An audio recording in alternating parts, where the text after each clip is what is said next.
Hello，大家好，初次见面请多指教。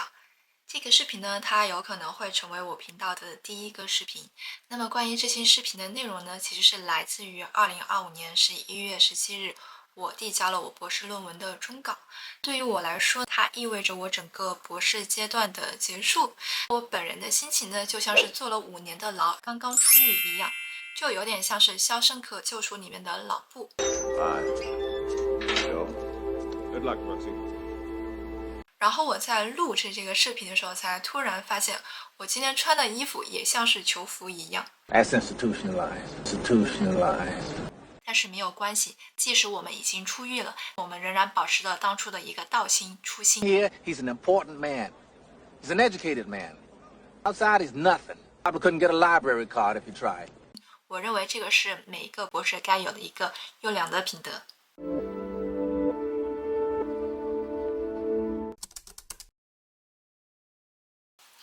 我觉得读博它其实是有点像一个你的主体性首先会被剥离剔除，然后你再慢慢去寻求一个修复和重建的过程。我在这里会比较倾向于使用剥离而不是掠夺，是因为其实你的主体性它一直是在的。我其实很难想象一个完全没有自主能力或者没有主体性的人去读博。我觉得在某种程度上，它和创业很像，其实都是需要你独立的去开发完成一个项目。唯一的区别无非是你是文科、理科、工科，然后你是不是在实验室，是不是有老师带。那如果有老师带的情况下，你可能会相对的快一点点，因为在这种情况下，你独立做决策、独立承担的责任的份额相对它就会少一点，你的体验可能就会好一点点，因为你涉及的相关的就是个人的挣扎、个体的挣扎就会少一点点。但是读博的本质就是做科研、做研究嘛，所以我想绝大部分人的读博体验可能还是偏孤狼体验。在这种情况下，你在叠加导师一票制，又或者你有大导和小导，大导和小导可能会存在方向上的意见不一致的时候，你可能会碰到比如说神仙打架、学术名处遭殃，也有可能你勤勤恳恳工作了1年，最后由于导师们在某个方向意见的不一致或者调整，那你所有的这些努力和工作你就会打水漂，你就得重新再来。像这种情况反反复复给你来个几次，我觉得无论是谁，就是你的那个心气和自尊心都会被磨灭，就有点像大家会经常在网上看到的那些梗图啊，就是我的博士理想，我的博士目标。那大家一开始可能都是想说我要拿诺奖，然后到成为学术大牛，那这样也不差嘛。但是到最后你真的毕业的时候，可能就是想就说啊，那我只要活着毕业就好了，对吧？说着悲凉又很搞笑，但是你说艺术来源于生活，高于生活嘛，对吧？不过读博期间，我觉得没有这种笑话，其实你也很难苟活。我觉得也算是一种孤狼之间的共鸣吧。但是说实话，你不孤狼的话，其实你很难读下来。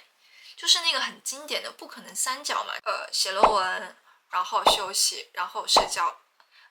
那比如说我个人的情况，我是属于在最后1年完完全全割舍掉了社交这个选项。其实这个也涉及到，就是我经常可能会被问到的一个问题：建不建议读博？当然，这个问题我觉得就是因人而异，具体问题具体分析。但是我的第一条件的反应往往是不建议。也根据我个人的一个观察吧，就是我觉得整个读博读下来，能够保证你身心健康的情况还是蛮难的，真的是必有损益。首当其冲一点，你在读博期间你得到的正反馈是非常非常少的。在这种情况下，你作为人的意义在被磨损、被消耗，这过程其实对大多数人来说还是蛮煎熬的。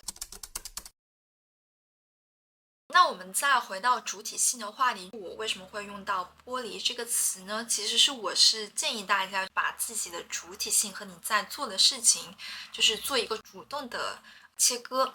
如果你不做这种切割的话，其实你本人在做起来其实还蛮痛苦的。一方面是每天就是科研做的这些事情，其实它有非常大的一个机械和重复性，是非常消耗头脑的。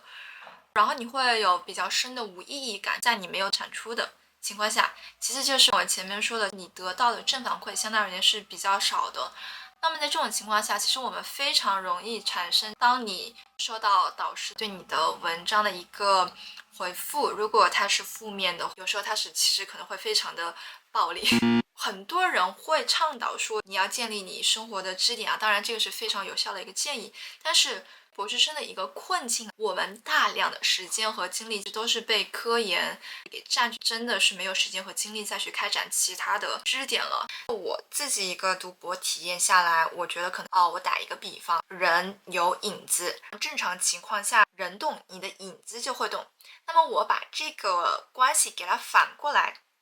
我把我的主体性把它放在影子的位置，我从影子的位置去看待我的身体所做的所有的行动。换句话来讲，身体先行，把 ego 给后置。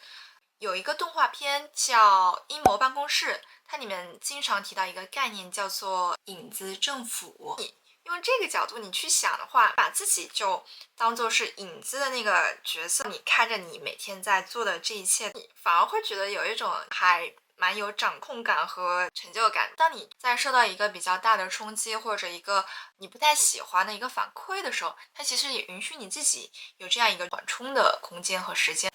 再打一个比方，把你现在在做的任何事情想象成为你要去布置的一个橱窗，你就是那个布置橱窗的人。这个橱窗它可以是你要做的任何事情，可以是你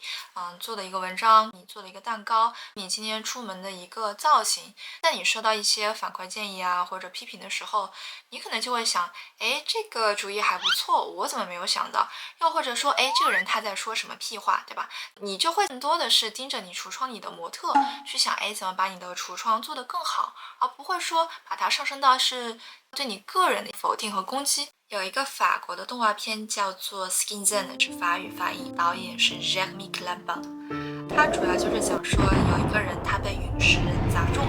他这个人和他自己产生了一个大概91厘米的错位，他所有的行为其实他都是在承受这样的一个错位。如果大家感兴趣的话，可以去看一下这个动画片。我刚刚其实讲的这个方法，大概也就是跟这个画面其实是相反的，就是与其你被动的去忍受这样一个错位的话，你不如主动的去创造这样的一个错位。我会觉得其实它会对你的身心灵是一个很好的保护。关于主体性恢复这块，我觉得它在我个人身上的体验更多的像是一种全面性的反弹，在叠加了这么长时间的一种主动的被动的自我压抑、自我降解之后，我现在其实是反而更加的清楚自己想要什么。有些人读博可能也是当时没有想清楚自己要做什么，就会去选择读博。我不相信这个世界上只有我这么一个笨逼。还有另外一种情况，可能是不想工作，这种情况它并不适用于我。我属于读完博之后仍然不想工作的那种笨逼。这个算是读博给我带来的巨大的增益之一吧。其次，我觉得读博它是赋予了我一个说不的能力。不知道怎么拒绝，我觉得很尴尬。拒绝别人会让我觉得很愧疚，不会拒绝。这个可能是在东亚环境下成长出来的小孩普遍会遇到的一个困境。它可能困扰着很多人，不仅仅说是读博这种情况，但是读博你是真的没有时间。如果你今天把时间借渡给了别人，你的事情就做不完；如果你帮助别人，你自己的事情中断了，你就得重新再来。这个过程就像你西西弗推石头一样，它会掉下来，你又得重新开始推。这个重启的过程，我觉得其实还是蛮痛苦的。科研这个事情就是你动一下，它才往前动一点；你如果不动的话，它就一动也不动。好处就是我现在论文写完了，我依然保持着这种惯性，我会把我的时间和精力放在我需要去 prioritize 的事情上面。这个也算是就是西西弗推石头，在这种微小的日常的一个自我正循环的反馈里面，给我带来一个比较好的习惯。因为那剩下来就是你的生活就简单很多嘛，你只需要去决定你要推哪块石头。读博对于我来说，它还有一项增益，就是祛魅。这个祛魅它是一种偏 general 一种广义上的祛魅，我觉得也是来源于长年累月的被打击。我觉得可能就是部分博士生会像我这个笨逼一样，就是会习惯性的采取一种战略性的就是后倾和后仰的姿势，避免你的导师在对你的产出进行一个重拳出击的时候，这样就会有一个距离，对方就有一定的概率他会打空。我想强调一点的是，就是你的导师和你并不是对立面，你们其实在大方向上是属于利益相关，在同一艘船上的利益共同体。就如果你的论文做得好，你的导师脸上是有光的；如果你们合作的好，你们之间应该是一个相互增益的关系。但是现实情况，首先可能存在你和你的导师对于论文的这个价值感、价值体系是不同的。比如说，你的导师可能会对你有些非常古板的传统的学院派的要求，那它可能会体现在一些格式或者结构上，有点像我们初中、高中写的八股文。这些我们在写的时候，会往往消耗掉我们巨大的精力，又不感觉到有价值感。但是你换一个角度，那么也是我要说的第二个点，就是导师他们普遍意义上是真的很忙，他们是没有办法就是手把着手带你一个字、一个章节、一个内容的去改的。如果我们把这些基础性的格式、结构或者规则上的东西做好，是帮助你的导师节省时间，也是有利于他看到你论文里的创新点。是如何和导师相处这个话题，如果大家感兴趣的话，我后面可以单独再做一期视频来具体聊一聊。回到祛魅的话题啊，就是读博，它其实区别于本科和研究生，它其实是一种真正的求索。在这个求索的过程里，如果是没有经过大脑反思，没有经过反刍的产出，是不太被允许的，因为它经不起推敲，它会很快的被证伪、被推翻，它是不够的一个坚固坚硬的一个东西。像这样的东西，由于它简单琐碎，很容易给人一种你一眼就可以决定生死的因果关系。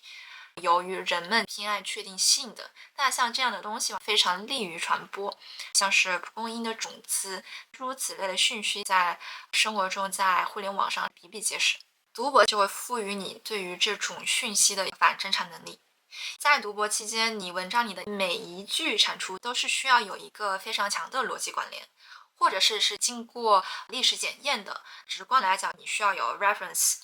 寻找 reference 是一个非常庞大、非常磨人的一个工作。